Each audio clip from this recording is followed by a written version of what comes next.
Bien le bonsoir à tout le monde. J'espère que tout le monde se porte bien par la grâce de Dieu. Voilà. Alors nous allons commencer nos moments de partage ce soir.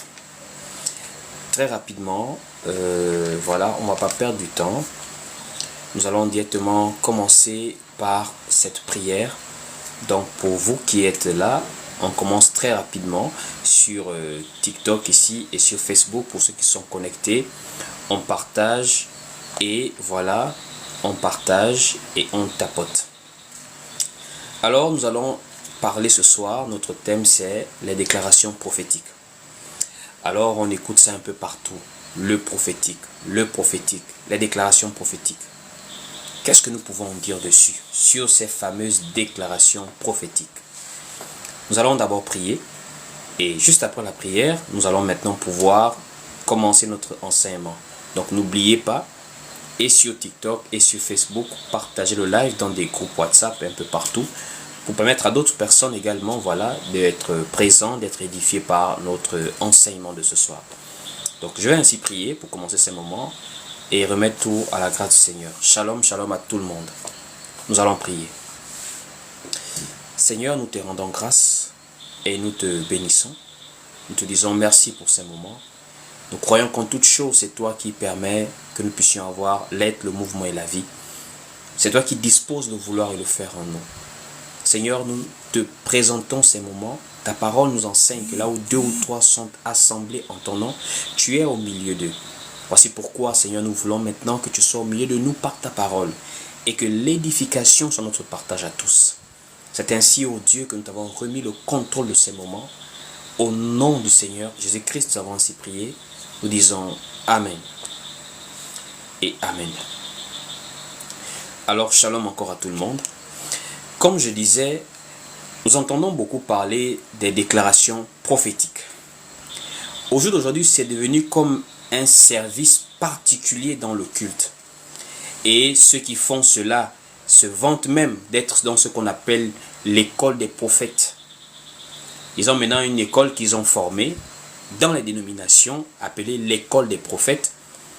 Et ils utilisent le don de la prophétie pour faire des choses étranges qu'ils appellent des déclarations prophétiques. Donc ils disent des choses dans la vie des personnes, ils déclarent des choses et c'est principalement comme cela qu'ils se reconnaissent maintenant en tant que prophètes. Ça veut dire aujourd'hui, pour identifier un prophète, il faut simplement attendre quand le don de la prophétie va se manifester et de la manière dont ça va se manifester. Parce que vous allez remarquer, bibliquement, lorsqu'on parle du don de la prophétie, le don de la prophétie a un but bien précis. Mais au jour d'aujourd'hui, quand on entend le prophétique, c'est des déclarations terribles dans la vie des gens. Et même en public. Et cette manière d'appréhender la prophétie ou encore le prophétique nous montre qu'en réalité, plusieurs personnes se sont limitées à cette partie de la parole qui nous fait comprendre qu'un prophète, c'est un voyant. C'est quelqu'un qui annonce des choses et on le reconnaît dans l'accomplissement de l'annonce qu'il fait. Alors donc, quand on dit qu'on est prophète de nos jours, c'est seulement parce qu'on prophétise par rapport à des événements, par rapport à la vie de quelqu'un. Alors que dans les saintes lettres bibliques, lorsqu'on parle de prophète, il y a une définition bien plus profonde d'un prophète. Alors, quand on parle des déclarations prophétiques, on parle des déclarations qui tiennent des prophètes. Et qu'est-ce qu'un prophète? Depuis la base, ça veut dire depuis le temps des patriarches hébreux, juifs, puisque c'est de là-bas que nous voyons des envoyés de Dieu au sein du peuple d'Israël qui portent l'appellation de prophète. Nous voyons par exemple qu'un prophète, c'est d'abord à la base un messager de Dieu, un porte-parole de Dieu, quelqu'un qui a porté un message divin. Et prophète, quand on entend parler de ce mot, c'est aussi quelqu'un qui a le secret de Dieu, quelqu'un qui connaît les choses que Dieu a prévu faire, quelqu'un qui connaît en avance certaines vérités, certaines réalités, certains événements qui vont arriver. C'est en cela même que c'est lié avec le fait qu'il est voyant. Ça veut dire qu'il connaît. Il n'est pas voyant parce que ses yeux s'ouvrent pour qu'il voit des choses. Il est voyant parce que Dieu lui révèle. Il a la connaissance des choses cachées que Dieu ne révèle pas à tout le monde. Nous allons voir par exemple Abraham. Abraham, c'est Dieu qui vient l'appeler prophète lorsque Dieu parle avec Abimelech. Dieu fait comprendre à Abimelech que Abraham est prophète. Lorsque nous voyons la vie d'Abraham, nous ne voyons pas que Abraham avait le don de la prophétie pour prophétiser des choses dans la vie des gens. Mais nous voyons que Abraham était quelqu'un de particulier. C'était quelqu'un qui parlait avec Dieu.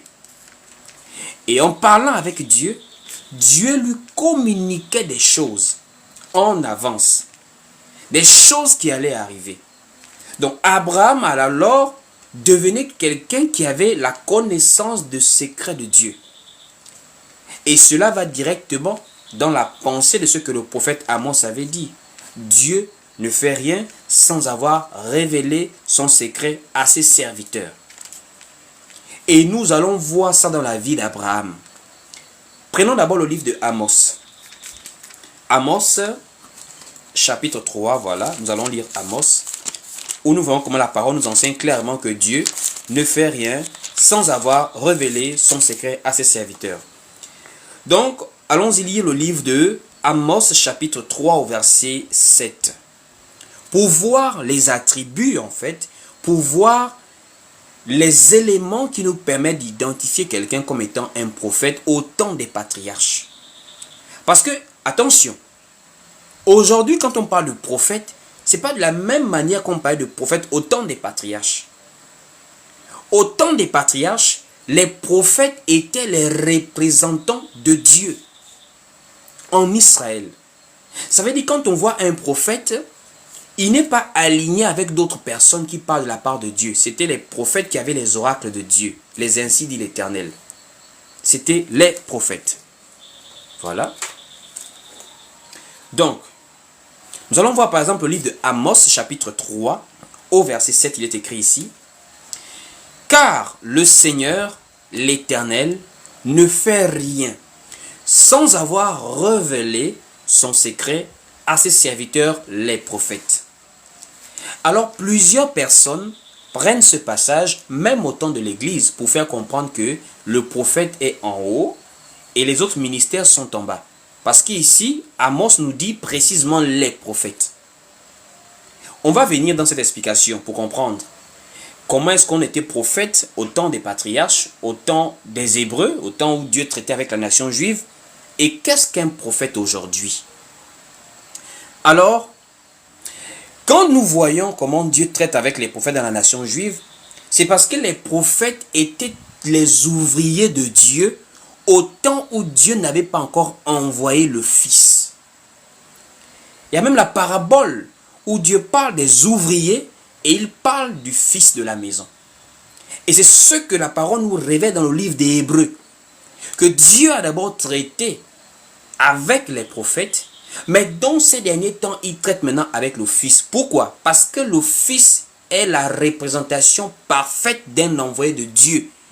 Parce que les prophètes qui sont venus de la part de Dieu, bien qu'ils ont servi Dieu par la grâce que Dieu leur a accordée, mais ils n'ont pas été dans la perfection par rapport à ce qu'ils apportaient, parce que ce qu'ils apportaient n'a pas conduit l'homme à la réconciliation avec Dieu.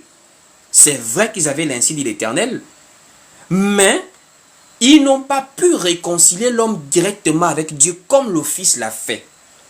Voici pourquoi à l'époque, représentant le Fils, c'était eux que Dieu envoyait. Il n'y avait pas encore des apôtres, il n'y avait pas encore des docteurs, il n'y avait pas encore des évangélistes, il n'y avait que des prophètes. C'est vrai que le Saint-Esprit pouvait se manifester chez d'autres personnes. Il y avait d'autres personnes qui avaient cette grâce d'être utilisées par Dieu. Mais quand on parle de quelqu'un qui avait les oracles de Dieu, les secrets de Dieu, c'était particulièrement les prophètes.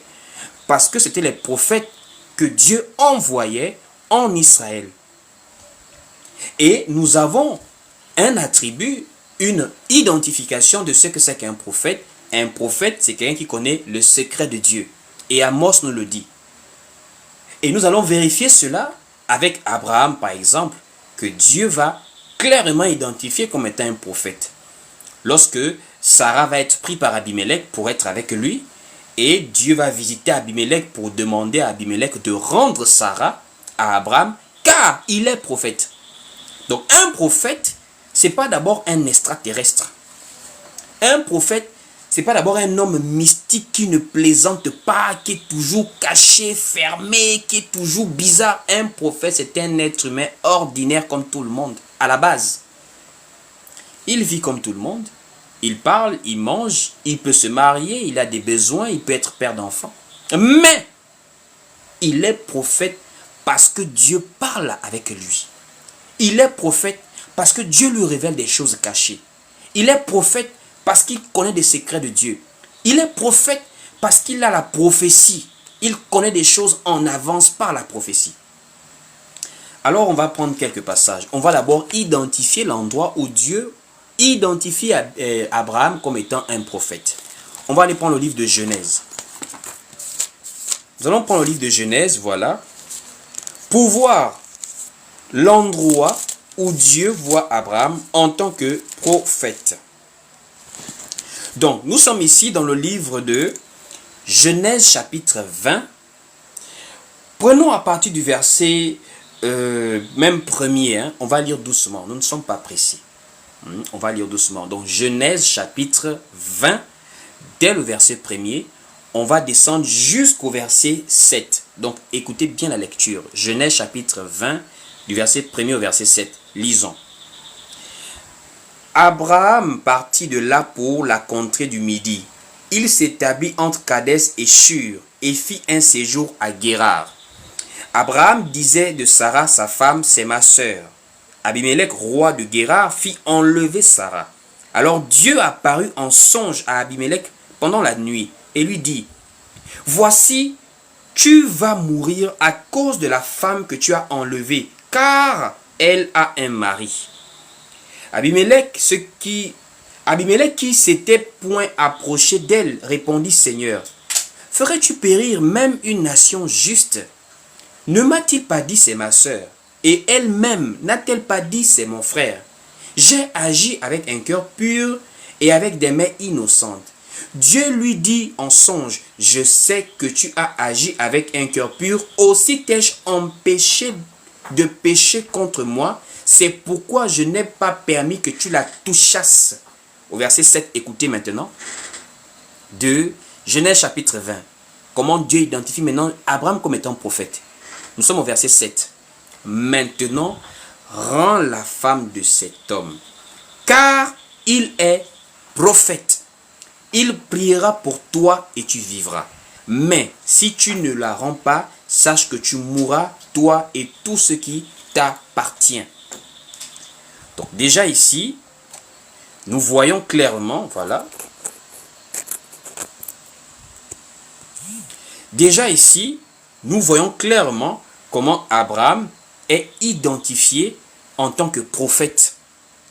Rends la femme de cet homme. Alors qu'Abraham était un homme ordinaire, il avait des problèmes de foyer entre Sarah et Agar. Abraham était un homme ordinaire, il avait des problèmes de famille, des situations. Par exemple, avec son neveu Lot et les serviteurs de ses serviteurs et les serviteurs de Lot.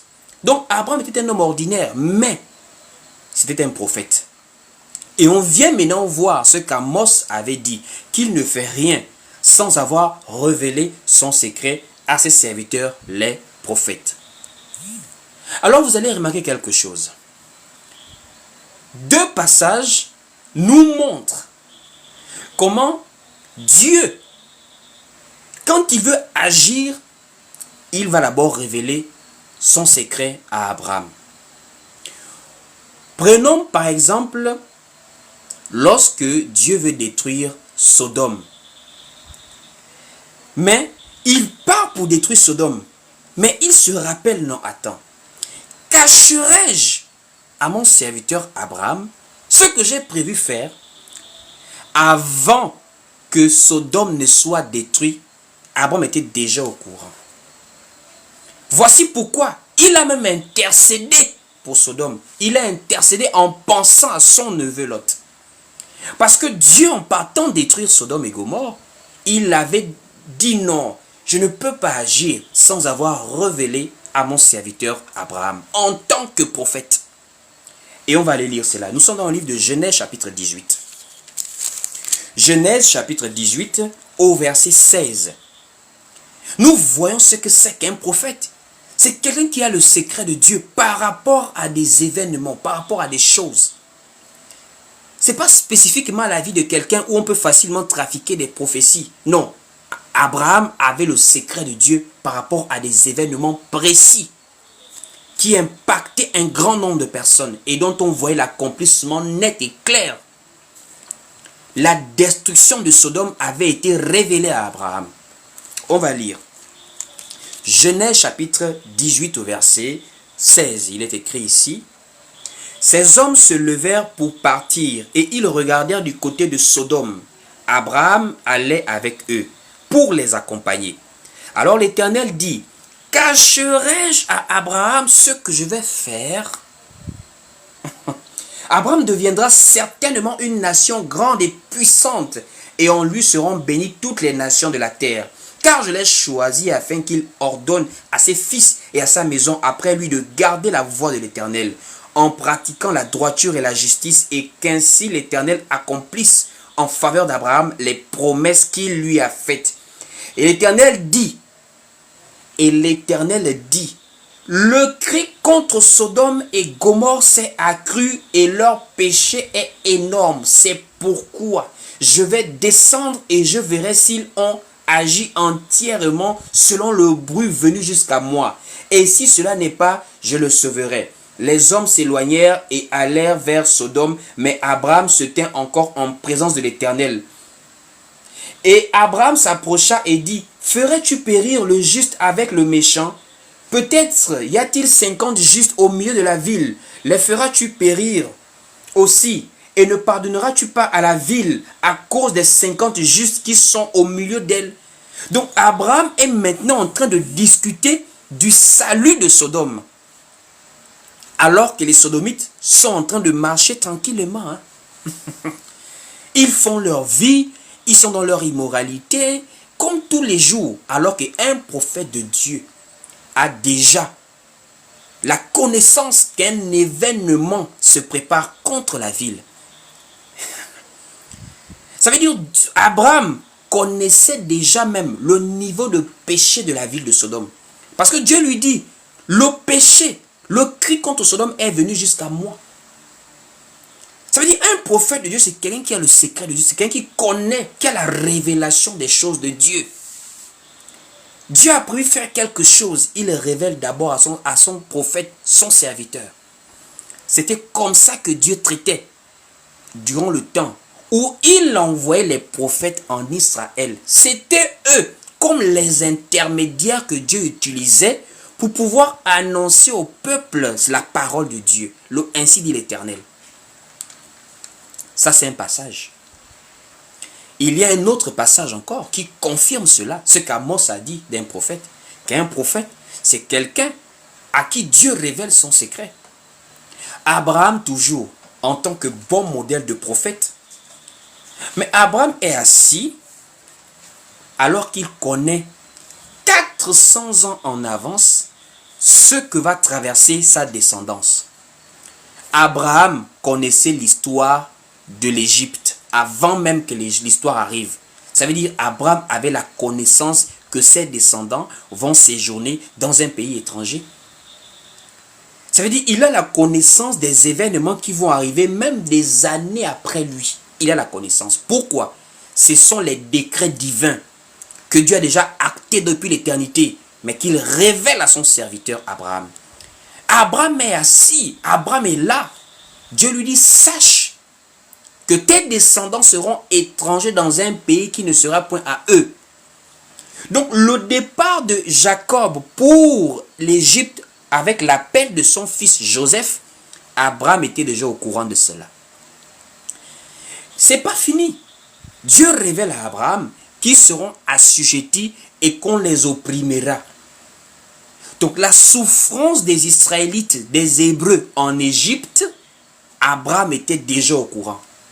c'est pas fini.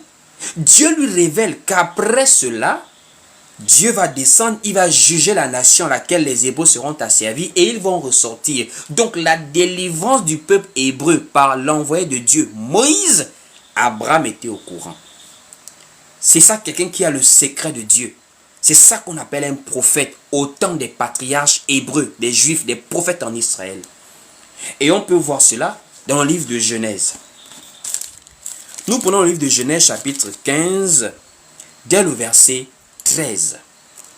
Donc Genèse chapitre 15, dès le verset 13, il est écrit ici. Et l'Éternel dit à Abraham, sache que tes descendants seront étrangers dans un pays qui ne sera point à eux. Ils y seront asservis et on les opprimera pendant 400 ans. Au verset 14. Mais je jugerai la nation à laquelle ils seront asservis et ils sortiront ensuite avec de grandes richesses. Vous voyez les secrets de Dieu?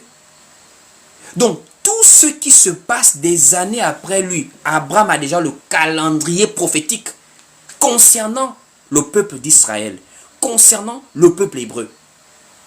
Un prophète, ce n'est pas quelqu'un qui est assis, qui spécule. Un prophète, c'est quelqu'un qui a le chemin que Dieu va utiliser pour accomplir son œuvre. Parce qu'à cette époque, Dieu traitait avec les prophètes. En dehors d'Abraham, nous avons encore un exemple d'un prophète qui avait le calendrier de Dieu. Plusieurs exemples même. Un autre exemple, nous prenons Moïse. Moïse avait le calendrier. Ce qui va se passer après même son départ de la terre. Moïse, lorsqu'il a fini la mission pour laquelle l'Éternel l'envoie, ça veut dire être l'instrument par lequel le peuple hébreu sort de l'Égypte et va à la terre promise en passant par le désert, Moïse va se mettre dans le livre de Deutéronome. Il regarde le peuple d'Israël. Qui pouvait imaginer ce que Moïse allait dire? Personne ne pouvait imaginer. Moïse se lève, il regarde le peuple d'Israël et il sort une révélation. Il sort un décret divin. Il sort une prophétie depuis l'éternité. Le livre de Éphésiens, le livre d'Apocalypse nous révèle que l'agneau de Dieu a été immolé avant la fondation du monde. Dieu nous a élus avant la fondation du monde. Or, quand nous parlons de l'agneau immolé, nous parlons de Christ. Dieu prenant un corps humain pour pouvoir manifester la grâce, pour pouvoir être la rançon, pour pouvoir accomplir la rédemption. Donc ça veut dire la venue de Christ a été annoncée depuis l'éternité. Moïse vient révéler ça au peuple d'Israël. Que après mon départ, Dieu vous suscitera. Moïse précise qui devait être le Christ. Ce n'est pas écrit Jésus dans l'Ancien Testament, dans les textes hébraïques. Mais la personne de Jésus est déjà annoncée. Et Moïse fait partie des personnes qui commencent à annoncer la venue du Messie. Un homme. Ce n'est pas un esprit. Moïse précise un homme. Moïse précise qui sera prophète. Moïse précise qui sera juif, un hébreu. Ça veut dire Moïse a le secret de Dieu. Moïse connaît la nationalité du Christ. D'où va-t-il venir? La nation qui va le sortir. La nation juive. Moïse connaît la particularité de ce prophète qui viendra. Il sera comme Moïse. Ça veut dire Moïse était assis. Il avait les secrets de Dieu en avance. Deutéronome chapitre 18 au verset 15. Allons-y lire. Deutéronome chapitre 18 au verset 15. Allons-y lire. Il est écrit ici. On voit comment Moïse, en tant que prophète, ressort la prophétie. Ça veut dire Moïse a le secret de Dieu et il révèle ça au peuple. Deutéronome 18 au verset 15, il est écrit ici. L'Éternel, ton Dieu, te suscitera du milieu de toi, d'entre tes frères, un prophète. Comme moi, vous l'écouterez.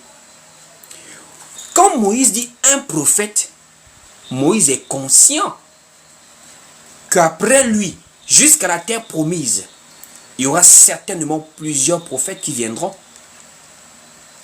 Le livre de Actes, la parole nous dit, depuis Samuel jusqu'à Jean-Baptiste, tous les prophètes ont annoncé ces jours-là. On dit tous les prophètes au pluriel.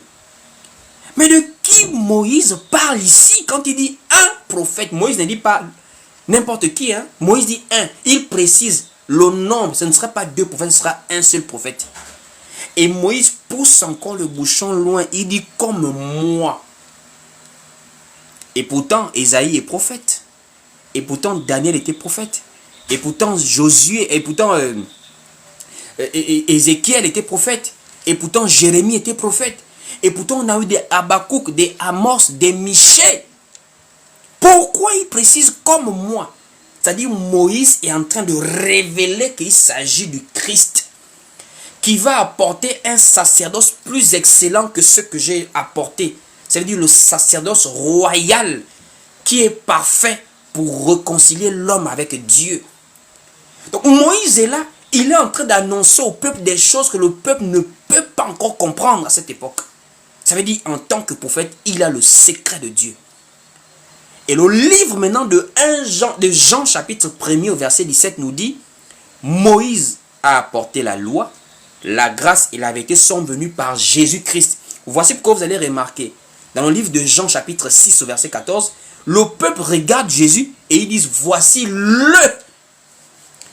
Ils ne disent pas voici un prophète. Non, non, non, non.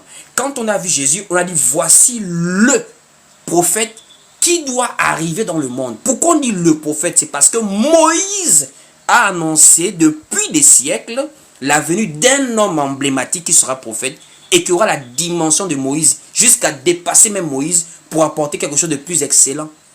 Jean 1 verset 17 d'abord et Jean 6 verset 14. Jean 1 verset 17, on va d'abord lire ça rapidement. Il est écrit ici. Dans Jean 1 verset 17, on lit. Il est écrit, car la loi a été donnée par Moïse, la grâce et la vérité sont venues par Jésus-Christ. Ensuite, on prend le livre de Jean chapitre 6 au verset 14, il est écrit ici. Jean 6 au verset 14, il est écrit, voilà, ces gens, ayant vu le miracle que Jésus avait fait, disaient, celui-ci est vraiment le prophète qui doit venir dans le monde. Le prophète qui doit venir dans le monde. Donc Moïse est encore un bel exemple d'un prophète selon la déclaration de Amos à qui Dieu révèle son secret avant d'accomplir son œuvre. Et c'est la même chose que plusieurs prophètes en Israël, sinon la majorité des prophètes juifs. Puisqu'attention, attention, mais le livre des Actes, l'apôtre Pierre va nous dire clairement que les choses que les Juifs voyaient après le départ du Christ, tous les prophètes qui ont successivement parlé ont aussi annoncé ces jours-là, le jour où la délivrance viendra par le Christ. Allons-y lire le livre de Actes, chapitre 3, verset 24. Actes, chapitre 3, verset 24. Il est écrit ici, dans Actes 3, verset 24. Écoutez vous-même. Donc, ça veut dire, tous les prophètes qui venaient en Israël avaient la connaissance des événements qui allaient arriver. Actes, chapitre 3, au verset 24. Écoutez vous-même. Tous les prophètes qui ont successivement parlé depuis Samuel ont aussi annoncé ces jours-là. Tous les prophètes. Voici pourquoi le Saint-Esprit est la manifestation même de la prophétie. Parce que c'est le Saint-Esprit qui donne la connaissance de la prophétie. Quand on dit le prophétique, attention à tous ces gens qui vont vous enseigner des doctrines terribles. Le prophétique, c'est le Saint-Esprit qui prophétise aujourd'hui. C'est le Saint-Esprit qui nous enseigne dans toute la vérité. C'est le Saint-Esprit qui donne la connaissance par rapport au don spirituel de la prophétie. Voici pourquoi l'apôtre Paul a précisé qu'attention, il y a diversité de dons, mais le même esprit. Pourquoi? Parce que quand on parle des prophètes, l'apôtre Pierre va nous révéler quelque chose. Qu'en réalité, ces prophètes ne prophétisaient pas parce qu'ils étaient assis simplement, ils écoutaient une voix audible. Non, c'était l'esprit de Christ en eux qui attestait d'avance les choses qui allaient arriver. Donc c'était conduit par le Saint-Esprit que ces hommes connaissaient et annonçaient la prophétie. Voici pourquoi, étant conduit par le même esprit, l'apôtre Paul va aussi dire, c'est poussé par le Saint-Esprit que des hommes ont parlé de la part de Dieu. Vous ne partagez pas assez le live. Allons-y lire l'apôtre Pierre et on prend l'apôtre Paul pour comprendre maintenant qu'en réalité, quand on parle du prophétique, c'est Dieu sous forme spirituelle dans le Saint-Esprit qui annonce ces choses. Allons-y lire 1 Pierre, chapitre 1er au verset 10. Écoutez vous-même. 1 Pierre, chapitre 1er au verset 10. Il est écrit ici dans le livre de 1 Pierre, chapitre 1er au verset 10. Lisons. 1 Pierre, chapitre 1er au verset 10. Écoutez vous-même. Les prophètes qui ont prophétisé. C'est ça le thème du live. Les déclarations prophétiques. Vous allez comprendre d'où est-ce que la prophétie, ça vient. Quand on parle du prophétique, de nos jours, tout le monde est dans le prophétique maintenant. Je déclare, je déclare, je déclare. Et quand vous écoutez les déclarations de ces gens, vous posez la question, mais qu'est-ce qui se passe? Qu'est-ce qui se passe?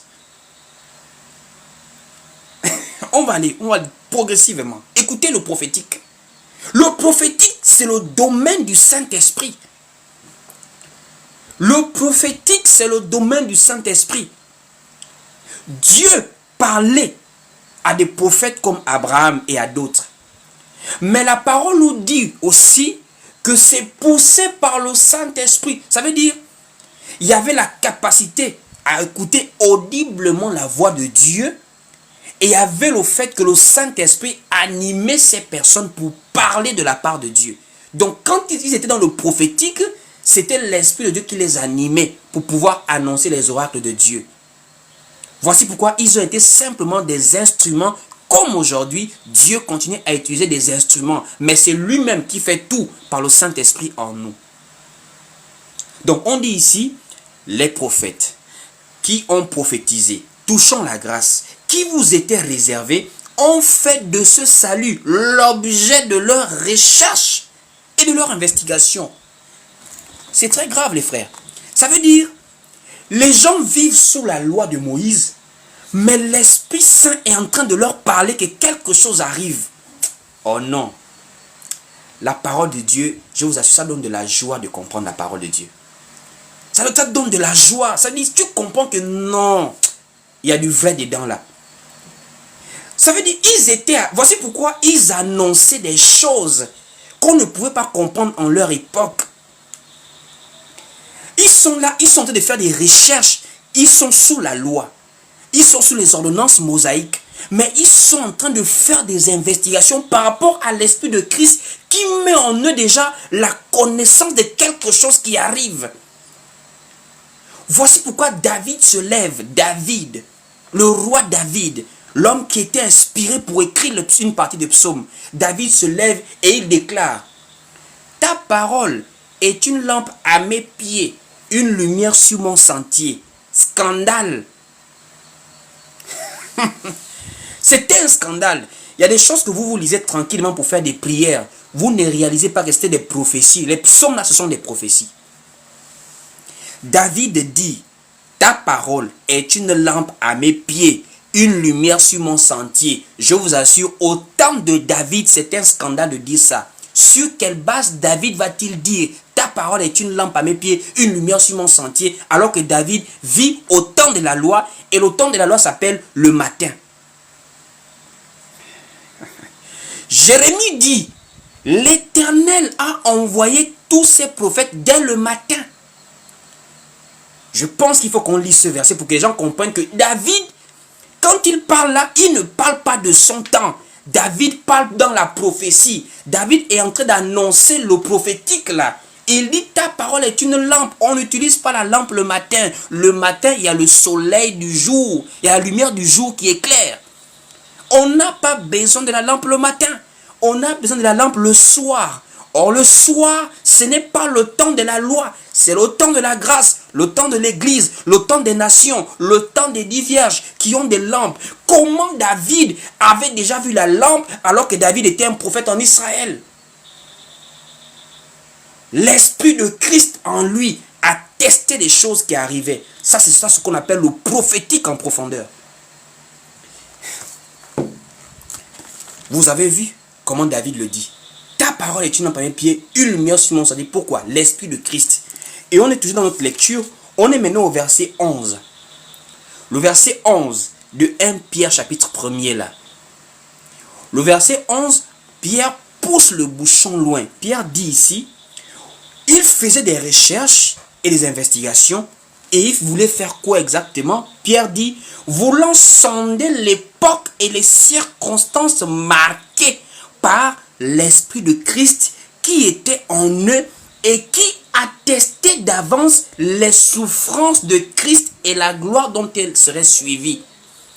Ça veut dire, les prophètes connaissaient le Christ avant même qu'il n'arrive. C'est ça le domaine du prophétique.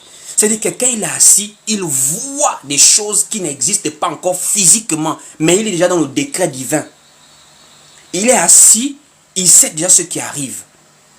On est en plein dans le prophétique. Ce n'est pas ce qu'on voit de nos jours là. Ma soeur, je vois. Les ventes des femmes, les cafards. Non. On est dans le sérieux là.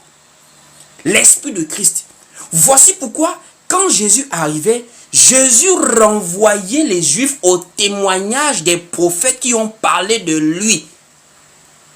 Il était l'accomplissement de la loi et des prophètes, s'il vous plaît. Le livre de Jean, chapitre 5, au verset 39, la parole dit, vous sondez les Écritures, parce que vous pensez avoir en eux la vie, ce sont elles qui rendent témoignage de moi. Ça veut dire quoi? Les écrits des prophètes avaient déjà lancé le prophétique que Jésus est simplement venu accomplir. Voici pourquoi Jésus, toute sa vie, est dans le prophétique. Depuis sa naissance, jusqu'à sa mort, jusqu'à sa résurrection, Jésus n'était que dans le prophétique, l'accomplissement de la parole prophétique. C'est ça un prophète. C'est-à-dire sous la loi, le prophète est le porte-parole de Dieu. Ça veut dire celui que Dieu révèle le secret, celui qui annonce étant poussé par le Saint-Esprit. Parce que le Saint-Esprit, c'est lui qui est dans le domaine du prophétique. C'est le Saint-Esprit qui révèle. C'est le Saint-Esprit qui inspire. Voici pourquoi, en dehors de Pierre, Paul va dire la même chose. Paul va dire, ce n'est pas par aucune volonté d'homme qu'aucune prophétie a jamais été apportée, mais c'est poussé par le Saint-Esprit que des hommes ont parlé de la part de Dieu. Allons-y prendre 2 Timothée chapitre 3. Nous sommes dans 2 Timothée chapitre 3, voilà, au verset 16. 2 Timothée chapitre 3, au verset 16. Si le live était intéressant, tu n'allais pas regarder ça seul. Si tu vois que ça te bénit comme ça, tu aurais pu partager. Donc nous sommes dans 2 Timothée chapitre 3 au verset 16. Toute écriture, voilà, est inspirée de Dieu. Non, nous allons prendre celui de 2 Pierre chapitre 1er. C'est 2 Pierre chapitre 1er où l'apôtre Pierre confirme cela. Oh, gloire à Dieu. 2 Pierre, voilà, chapitre 1er. 2 Pierre chapitre 1er au verset 20. 2 Pierre chapitre 1er au verset 20, il est écrit ici. Donc 2 Pierre chapitre 1er au verset 20, c'est 2 Pierre chapitre 1 au verset 20 qui confirme 1 Pierre 1, 10. Il est écrit ici dans 2 Pierre chapitre 1er au verset 20. Sachant tout d'abord vous-même qu'aucune prophétie de l'écriture ne peut être un objet d'interprétation particulière, car ce n'est pas par une volonté d'homme qu'une prophétie a jamais été apportée, mais c'est poussé par le Saint-Esprit que des hommes ont parlé de la part de Dieu. C'est poussé par le Saint-Esprit que des hommes ont parlé de la part de Dieu. Voici pourquoi l'apôtre Pierre qui n'avait pas la connaissance du prophétique, va dire à Jésus, tu ne mourras pas. À Dieu ne plaise, tu ne mourras pas. Quand Pierre dit à Jésus, tu ne mourras pas, c'est parce que Pierre n'a pas la connaissance du prophétique. Jésus étant le prophète, il est maintenant obligé de faire comprendre à Pierre que tes pensées ne sont pas celles de Dieu, mais celles des hommes. Parce qu'il n'y a qu'un homme animal qui ne connaît pas la pensée de Dieu. Un homme spirituel, c'est quelqu'un qui est conduit par l'Esprit de Dieu. Et étant conduit par l'Esprit de Dieu, il connaît la pensée de Dieu. Voici pourquoi dans l'Église, nous avons connu la pensée de Dieu. Et nous connaissons quelle est la volonté de Dieu. Voici pourquoi il dit, arrière de moi Satan. Le même Pierre qui a empêché Jésus, qui ne voulait pas que Jésus meure, c'est le même Pierre. Quand il rentre maintenant en plein dans le ministère après la Pentecôte, il va maintenant dire que les prophètes avaient annoncé ça. Alors que quand il a dit à Jésus que tu ne mourras pas, pourquoi il n'a pas compris que non, c'était les prophéties qui voulaient contredire. Il n'avait pas la connaissance du prophétique. Il a fallu que le Saint-Esprit descende. Le Saint-Esprit de Dieu qui est dans le domaine du prophétique pour faire comprendre à Pierre que ce n'est pas toi. Moi depuis j'ai déjà acté et les prophètes ont déjà annoncé. Il faut que ça s'accomplisse. L'apôtre Pierre s'élève pour maintenant confirmer qu'il fallait que le Christ souffre et qu'après il soit glorifié. Donc lui-même il reconnaît qu'il s'était d'abord trompé quand il a empêché au Seigneur de mourir. On va aller lire où l'apôtre Pierre revient maintenant pour rentrer maintenant dans le prophétique. On va prendre le livre des Actes des Apôtres. On prend Actes.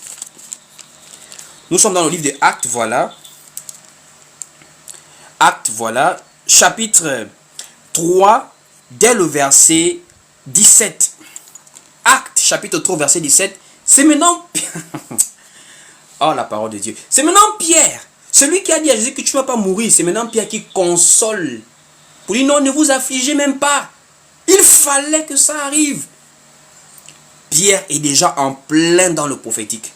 Pierre est déjà en plein dans l'esprit pour comprendre que toute la vie de Jésus n'était que l'accomplissement du prophétique. Actes chapitre 3 verset 17, à partir du verset 17, voilà, à 18, Pierre dit ici, mais et maintenant frères, je sais que vous avez agi par ignorance, ainsi que vos chefs. Mais Dieu a accompli de la sorte ce qu'il avait annoncé d'avance par la bouche de tous ses prophètes, que son Christ devait souffrir. Donc la souffrance du Christ n'était pas une affaire de sentiment de Pierre que Jésus ne meurt pas. C'était le prophétique. Et le prophétique là avait déjà été annoncé par les prophètes. Voici pourquoi on a lu un Pierre qui nous dit tous les prophètes qui ont parlé touchant la grâce faisaient de ce salut des investigations, des recherches. Parce que l'Esprit de Christ en eux attestait déjà que Christ devait souffrir et qu'il allait être glorifié. Donc Pierre vient maintenant dire en réalité, même ceux qui ont crucifié le Christ n'étaient que des instruments de la prophétie. Quand on suit le film de Jésus, on a mal au cœur. Oh, comment est-ce qu'on fait mal à Jésus? Oh, moi, je me rappelle quand on était tout petit, le film de Jésus. Mais on voulait attraper les Romains là pour dire, ah Jésus, pourquoi je ne peux pas entrer dans la télévision là pour taper le soldat romain là, le taper? Comment il peut crucifier Jésus? Oh Jésus! Mais Pierre comprend maintenant que non, il fallait ça, crucifier-le bien. Parce que Jésus est l'animal des sacrifices qui nous donne le salut, comme en Égypte. Pour libérer le peuple hébreu de l'Égypte, il a fallu sacrifier un animal. C'était la Pâque. Et on a pris le sang, on a mis sur le linteau des maisons. Or, Dieu agrée le sang. Le sang des boucs n'a pas pu amener Dieu à agréer l'homme. Voici pourquoi il fallait le sang d'un animal saint, sans défaut. Un animal proche de l'homme, un être humain. Voici pourquoi on a bien fait de crucifier le Seigneur. Parce que si on ne le crucifiait pas, on n'allait pas avoir le salut. Pierre l'a compris. Le sentiment, les émotions sont parties. Il a dit non, calmez-vous. Vous avez agi par ignorance. Mais Dieu avait déjà acté cela. On est en plein dans le prophétique. C'est ça le domaine du prophétique. C'est pas quelque chose qu'on se lève un bon matin, on s'appelle prophète, des petits bandits que nous voyons de nos jours, prophètes, pour venir conseiller les gens. Il ne faut pas voler, il ne faut pas mentir.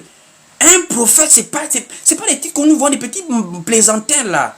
Le prophétique, c'est le domaine de Dieu même. C'est le domaine de Dieu. Et cela est attesté par les Écritures qui retransmettent de manière durable les propos des prophètes inspirés par le Saint-Esprit afin que cela puisse nous servir de témoignage. Voici pourquoi Paul dit, toute écriture est inspirée de Dieu, utile pour enseigner, pour corriger, pour convaincre, pour instruire.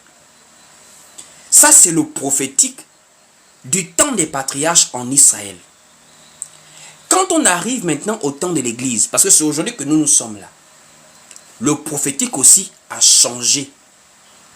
Nous sommes toujours dans le domaine de l'esprit, mais les prophètes en Israël, en tant que porte-parole de Dieu, en tant que des intermédiaires que Dieu a envoyés, comme la dispensation dans laquelle ils étaient envoyés n'a pas pu sauver l'homme, le Fils lui-même est venu. Le Fils lui-même, voici pourquoi le prophète au temps de l'Église n'a pas la même dimension que le prophète au temps d'Israël. Parce que le prophète au temps d'Israël, c'était lui l'envoyé de Dieu. C'était lui l'intermédiaire. Or, aucun homme n'a été dignement intermédiaire pour vraiment réconcilier l'homme avec Dieu. Voici pourquoi le Christ est venu en tant que le véritable médiateur qui a pu réconcilier Dieu avec les hommes. Voici pourquoi le livre de 2 Corinthiens chapitre 5, la parole dit clairement, Dieu étant en Christ a réconcilié le monde avec lui-même. Et pourtant c'est le même Dieu qui a envoyé les prophètes en Israël. Mais la dispensation des prophètes en Israël n'a pas pu réconcilier l'homme avec Dieu. Donc Dieu réconcilie le monde maintenant en envoyant Christ qui devient le médiateur. C'est-à-dire aujourd'hui, quand on parle de prophète, ce n'est pas dans le sens d'être le porte-parole de Dieu. Dans le sens des Israélites, le prophète c'est un serviteur de Christ aujourd'hui, au même titre qu'un apôtre, qu'un docteur, qu'un pasteur, qu'un évangéliste. Pourquoi? Mais parce que le vrai prophète est maintenant arrivé. Quand la lumière arrive, quand le soleil se lève, les étoiles disparaissent. Parce que le soleil ne brille pas avec les étoiles. Voici pourquoi le soleil ne se couche pas. Le soleil ne se lève pas. C'est la terre qui tourne. Parce que quand la terre regarde le soleil, les étoiles brillent toujours. Mais la lumière du soleil ne peut pas permettre aux étoiles de briller. Voici pourquoi quand le Christ est arrivé, c'est maintenant le Christ, le vrai prophète. Donc nous là maintenant, tous ceux qui viennent après le Christ sont des représentants de Christ. Parce que c'est Jésus le vrai prophète. Parce que c'est Jésus le prophète qui a amené l'homme à connaître le véritable. Et le véritable, c'est Dieu. Voici pourquoi il dit dans Jean chapitre 17 verset 3, « Or la vie éternelle, c'est qu'ils te connaissent toi, le seul vrai Dieu, et c'est lui que tu as envoyé. » Il y a un problème. Comment Jésus dit « et celui que tu as envoyé » alors qu'il a envoyé plusieurs prophètes en Israël? Mais c'est parce que les prophètes en Israël étaient envoyés au temps où Dieu était encore voilé aux hommes. Mais quand Christ arrive, c'est Christ qui nous amène à entrer dans la présence de Dieu. Donc c'est Christ qui est le véritable médiateur entre Dieu et les hommes. Ça veut dire aujourd'hui là, tout ce que quelqu'un peut venir vous dire en tant que prophète, il doit avoir pour appui le Christ. Il doit s'appuyer sur la doctrine du Christ. Toutes sortes de prophètes qui viennent pour vous mystifier les dons spirituels, pour mystifier les prophéties, pour mystifier les déclarations, c'est un bandit qu'il faut attraper par les Écritures et le dénoncer pour l'exposer. Parce que Christ est le modèle par excellence que nous suivons, parce que c'est lui le véritable. C'est lui le médiateur. C'est lui le prophète. Voici pourquoi il est descendu et il a amené les dons, comme apôtres, pasteurs. Voici pourquoi il n'y avait pas des apôtres, pasteurs, docteurs, évangélistes sous la loi. Parce qu'ils ont représenté le Christ. en tant que médiateur, en tant que porte-parole, en tant qu'envoyé, mais ils n'ont pas été dignes devant Dieu. Le Christ étant arrivé, c'est lui le seul qui est digne. Et comme il part, il revient sous forme spirituelle, il utilise maintenant des corps. Et il utilise maintenant des porte-paroles, des intermédiaires, des disciples, des envoyés, des représentants. C'est en cela maintenant qu'il a donné les uns comme apôtres, les autres comme prophètes, les autres comme pasteurs, les autres comme évangélistes, comme docteurs. Voici pourquoi le vrai pasteur, c'est Jésus.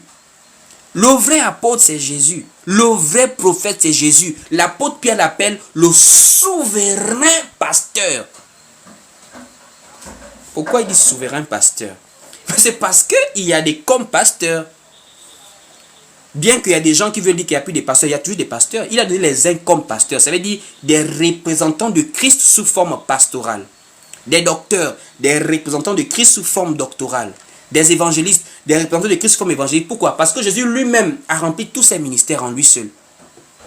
Il est la perfection. Jésus, tous les 5 ministères sortent de Jésus. Il était apôtre. Il a bâti l'église. Il était pasteur. Il est le bon berger. Il était évangéliste, il allait de lieu en lieu. Il était docteur, le docteur de la grâce. Il était prophète, le prophète envoyé de Dieu. Jésus était tout ça en lui seul. Donc, quand il part, il doit laisser des gens continuer son œuvre. Voici pourquoi il dit, allez, faites de toutes les nations des disciples. Mais il faut des représentants pastoraux, doctoraux, évangéliques, prophétiques, etc. Donc, il laisse les comme maintenant. Ce n'est pas lui le prophète qui va laisser, qui sera comme lui, qui sera à la dimension de lui-même, mais il sera simplement un représentant. Voici pourquoi aujourd'hui, un prophète, c'est un Christ en miniature. Il ne fait que ce que Christ a fait. Il ne s'appuie que sur le modèle de Christ. Il ne va pas au-delà. Il ne répare pas n'importe comment dans la loi. Il reste sur le modèle de Christ. Parce que c'est Christ notre appui. C'est Christ notre modèle. Allons-y lire quelques passages. Nous sommes dans le livre de 1 Timothée chapitre 3 d'abord, on va lire. Non, 1 Timothée chapitre 2. 1 Timothée chapitre 2, allons-y lire. 1 Timothée chapitre 2, il est écrit ici à partir du verset 5. 1 Timothée 2 à partir du verset 5, il est écrit ici. Car il y a un seul Dieu et aussi un seul médiateur entre Dieu et les hommes, Jésus-Christ, homme. Le médiateur entre Dieu et les hommes, Jésus-Christ, homme. On prend 2 Corinthiens chapitre 5 à partir du verset 18. 2 Corinthiens chapitre 5 à partir du verset 18, il est écrit ici. Et tout cela vient de Dieu, qui nous a réconciliés avec lui par Christ et qui nous a donné le ministère de la réconciliation. Au verset 19, car Dieu était en Christ, réconciliant le monde avec lui-même, en n'imputant point aux hommes leurs offenses, et il a mis en nous la parole de la réconciliation. On dit Dieu était en Christ, réconciliant le monde avec lui-même. Ça veut dire Jésus est le prophète par excellence qui a permis par sa parole de ramener l'homme vers Dieu. Voici pourquoi nous sommes des comme maintenant. Quelqu'un qui est apôtre aujourd'hui, il est comme apôtre. Parce que l'apôtre des apôtres, c'est Jésus-Christ. Voici pourquoi il revient sous forme spirituelle pour continuer à parfaire son œuvre en nous. Voici pourquoi il dit bien dans 1 Corinthiens chapitre 12, par la bouche de l'apôtre Paul, quand on parle des dons spirituels, c'est le Saint-Esprit qui joue ce rôle-là en nous, le don spirituel. Et pour tomber maintenant sur cette affaire de déclaration prophétique qu'on voit tous azimuts au jour d'aujourd'hui, là, mais c'est gravissime. J'ai entendu, ça passait dans une radio, quelque chose comme ça, des commerçants qui vendent des appareils électroniques. Ils mettaient ça en volume. On entend un monsieur qui, non, la femme là, toi qui es derrière ou quelque chose comme ça là, toi, tu as la tuberculose. Toi, tu as comme ça. La prophétie de nos jours, qu'est-ce qu'elle fait? Elle humilie les gens. D'abord, c'est plus les prophéties d'ordre général, à l'exemple des prophéties de la fin du monde, à l'exemple des situations d'ordre global. Nous avons par exemple une prophétie dans le livre de Actes avec le prophète Agabus. Il a annoncé une famine étendue sur la terre. Ce n'était pas les petits trucs que non, moi je vois ma soeur, je vois une femme sur le live, elle s'appelle comme ça, je vois, il y a un homme à côté de toi. Ce n'était pas des choses comme ça là. Agabus se lève, il annonce la prophétie. Et la prophétie arrive telle qu'il a annoncé. Allons-y lire Actes chapitre 11. Actes chapitre 11. Parce que ces gens, en fait, ils se sentent trop à l'aise de mentir au peuple. Mais je ne comprends pas. Actes chapitre 11, au verset 27. Écoutez vous-même. Dans Actes chapitre 11, verset 27, il est écrit ici. En ce temps-là, des prophètes descendirent à Jérusalem, à Antioche. L'un d'eux nommé Agabus se leva et annonça par l'Esprit. Et c'est l'Esprit qui fait ces choses. Ça, c'est un don de la prophétie qui est manifesté ici. Il annonce, mais pas de lui-même. Quelqu'un assis, non, je vois. Quelqu'un assis, je vois. Ma soeur, je vois. Tout ce que tu vois, c'est des choses qui concernent les dessous des ceintures, les jupons des gens. Annonce-nous un peu ce qui va se passer en 2026. Beaucoup là se trompent maintenant sur les élections. Oh non, j'ai vu, il n'y aura pas d'élection. Il y a eu élection maintenant. On vient maintenant changer beaucoup de choses. Non, je vois, il n'y aura pas ça. Il y aura ça maintenant. Il vient maintenant arranger des choses. Voilà le prophète Agabus qui annonce. Ça s'est passé comme il a annoncé. On dit ici, en ce temps-là, des prophètes descendirent de Jérusalem à Antioche. L'un d'eux, nommé Agabus, se leva et annonça par l'Esprit qu'il y aurait une grande famine sur toute la terre. Elle arriva en effet sous Claude. De nos jours, nous avons des prophètes pour influencer les gens. Des prophètes qui se mêlent maintenant de la politique. Ça veut dire, tu laisses l'affaire du salut des gens, tu laisses l'affaire d'éviter le danger au peuple de Dieu par rapport à l'annonce des véritables prophéties. On est maintenant dans des débats politiques. Si ce n'est pas politique, c'est maintenant d'aller dans les foyers des gens. Ton mari là, il te trompe. Je vois la maladie, je vois comme ça, tu n'es pas bien, je te vois un peu malheureuse, la main percée. Des prophéties des finances, des prophéties des jupons, des prophéties de la politique. Des prophéties pour humilier les gens. Je vois une femme là, ta mère est sorcière. La prophétie a quel rôle? La prophétie a quel but? La prophétie édifie, la prophétie console, la prophétie exhorte. La prophétie n'humilie pas. C'est du banditisme que ces gens font dans leurs bâtiments là. Je vois. Toi ma soeur, lève-toi, je te vois. Qu'est-ce que tu as mis dans ta chambre là-bas? Le canari. Donnez le micro, allez, parle ma soeur. Oh, les écoles des prophètes, ce sont une bande de bandits, ces messieurs-là. Des commerçants, des clowns, des comédiens, des one-man show. Ce ne sont pas des prophètes. Et leur stratégie, c'est de venir influencer les gens avec ces bêtises-là. La prophétie console. La prophétie édifie. La prophétie, c'est la parole de Dieu qui nous amène à nous rapprocher de Dieu. Pas qui fait fouiller les gens par des humiliations publiques. Au lieu d'arranger la vie des gens, elle finit maintenant par détruire la vie des gens. Il faut revenir sur la parole. Il faut revenir sur la doctrine. Il n'y a pas une affaire d'école de prophètes dans l'église. Les prophètes sont des serviteurs de Dieu comme des apôtres, comme des docteurs, comme des évangélistes. Ces grades, ces escaliers qu'on est en train de faire dans l'église, ce n'est pas le Christ qui a laissé ça. La parole lui donne dans Éphésiens, il a laissé les uns comme apôtres, comme prophètes, comme docteurs, comme évangélistes, comme pasteurs. Pour le perfectionnement des saints. Ça veut dire quand le don spirituel se manifeste, c'est en vue de nous amener à croître et à nous enraciner dans la foi en Christ.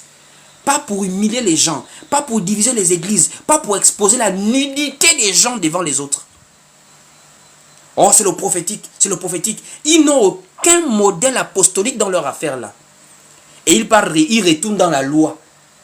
Ils reprennent le modèle de prophète qu'on avait en Israël. Alors que ce modèle-là n'a pas mené à la perfection. Voici pourquoi le prophète par excellence est arrivé, Christ. C'est sur Christ que nous nous appuyons. Il est la pierre angulaire. Les prophètes ne sont qu'un modèle d'exemplarité pour pouvoir faire le lien avec Christ. Mais notre modèle par excellence, c'est Jésus-Christ. Et Jésus, dans tout ce qu'il pouvait parler, comme annonce, etc., il partait pour consoler, pour libérer, pour délivrer. Il ne partait pas pour humilier les gens. Même quand il a parlé avec la femme samaritaine, il a dévoilé sa vie, ils étaient qu'à deux. Il n'a pas fait de ça un spectacle. Vous savez, vous prenez la caméra, vous filmez quelqu'un, vous donnez un micro pour dire à quel point elle est sorcière, elle trompe son mari, elle est malade, elle a des maladies incurables, beaucoup de choses. Jésus parle avec la femme samaritaine, ils sont à deux. Jésus lui dit, mais tu as eu 5 maris. Et même celui qui est avec toi n'est pas ton mari. Est-ce que vous vous rendez compte de qui était la femme samaritaine? Beaucoup de gens ne la connaissent pas bien. Hein? Femme samaritaine, vous connaissez ses mœurs. Jésus dit, tu as eu 5 maris et l'homme qui est avec toi n'est pas ton mari. C'est le mari de qui, maman? Allons-y lire un peu ça. Les gens ne lisent pas avec les détails suivant les Écritures. Allons-y lire Jean chapitre 4.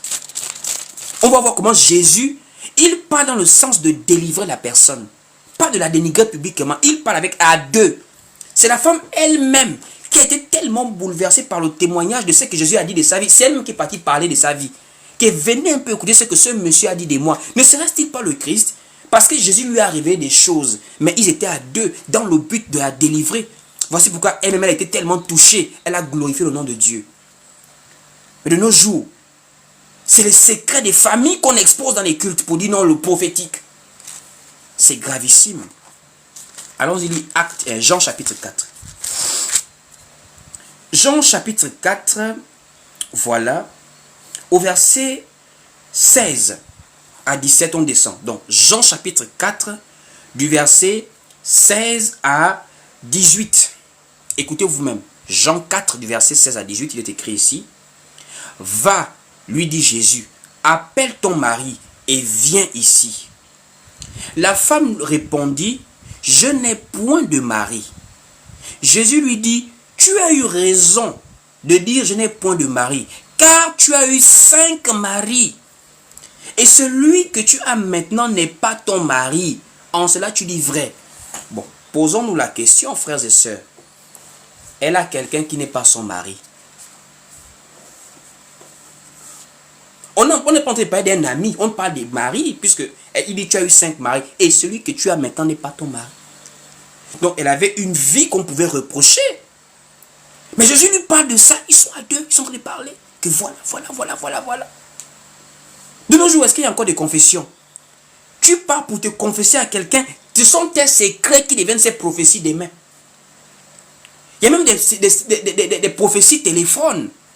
Ils invitent leurs frères marmailleurs dans les assemblées. Ils finissent de donner les secrets des membres de l'église à son collègue marmailleur. Quand il arrive, il fait comme si vous connaissez. Ce n'est pas qu'il vous connaît.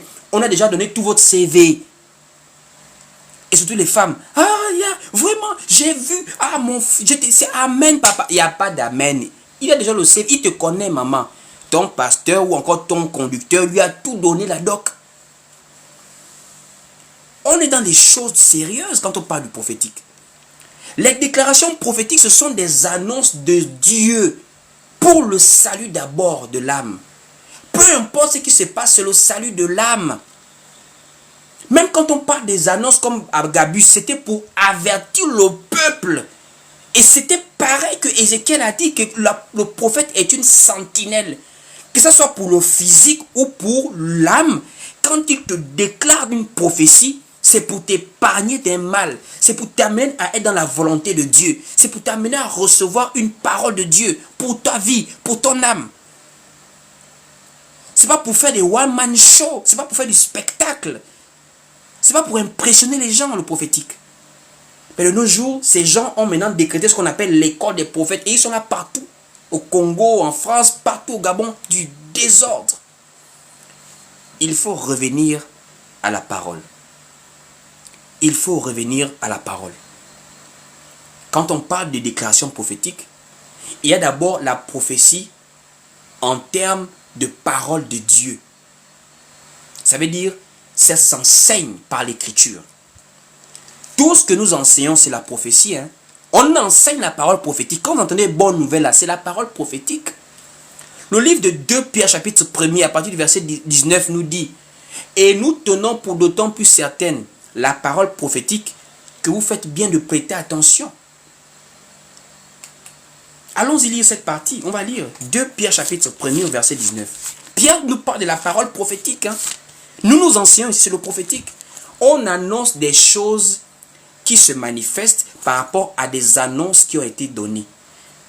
2 Pierre chapitre 1er au verset 19 à 20. Écoutez vous-même, il est écrit ici. Et nous tenons, pour d'autant plus certaine, la parole prophétique, à laquelle vous faites bien de prêter attention, comme à une lampe qui brille dans un lieu obscur, jusqu'à ce que le jour vienne apparaître et que l'étoile du matin se lève dans vos cœurs. Et nous tenons pour d'autant plus certaine la parole prophétique. Donc on a d'abord le prophétique sous forme d'enseignement, c'est la parole de Dieu. C'est ça le prophétique, la parole de Dieu. L'évangile de Christ, c'est ça le prophétique. L'accomplissement des Écritures. L'accomplissement des annonces de Dieu. Et le deuxième aspect du prophétique, c'est le don spirituel en vue d'édifier l'Église. Voici pourquoi Paul disait aspirer aux dons les meilleurs et particulièrement à celui de la prophétie, parce qu'il faut édifier l'Église avec ça. La prophétie édifie. Quand les gens se rendent compte que mais la parole de Dieu l'a dit vrai, ça fortifie la foi des gens. De réaliser que mais en réalité, comment est-ce que le frère fait pour nous expliquer telle ou telle chose? Donc quand David avait dit comme ça, c'était en réalité ce qu'il voulait dire. Voilà. Quand on réalise ces choses-là, ça édifie. C'est ça le prophétique. Donc même quand tu as le don spirituel de la prophétie, que tu annonces une prophétie d'ordre physique, dans le domaine physique ou dans le domaine surnaturel, ça vient pour édifier les gens. Ça vient pour consoler les gens. Ça vient pour amener les gens à s'enraciner. Ça ne veut pas pour te donner la gloire, pour t'élever, pour humilier les autres. Des gens qui ont de la gloire sous les humiliations des autres. C'est pas ça le prophétique. C'est du désordre. Donc vraiment, faites très attention avec cela. Vous qui aimez trop ces choses du prophétique là, restez dans la parole. Restez dans la parole. Que Dieu vraiment bénisse toute personne qui a été richement bénie et édifiée ce soir par ce temps d'enseignement. Nous sommes arrivés au terme de notre temps de partage. C'est vrai que quand nous enseignons comme ça, on veut vraiment passer des heures et des heures et des heures. Mais nous allons nous arrêter par là pour ce soir. Que Dieu vous bénisse. Voilà. Donc, je vous souhaite déjà de passer un bon début de mois de décembre. Voilà. Pour toutes ces personnes qui seront disponibles, nous aurons des temps de prière. Voilà. Pour ces personnes qui veulent être en contact avec nous, entrez par nos numéros. Voilà. Sur TikTok, il y a mon numéro sur ma bio. Voilà. Vous pouvez écrire sur WhatsApp. Sur Facebook également, le numéro est là-bas. Et donc, toute personne qui veut également échanger avec nous, partager des questions supplémentaires, des préoccupations et aussi des sujets de prière, nous sommes là pour pouvoir vous aider, vous accompagner, prier avec vous.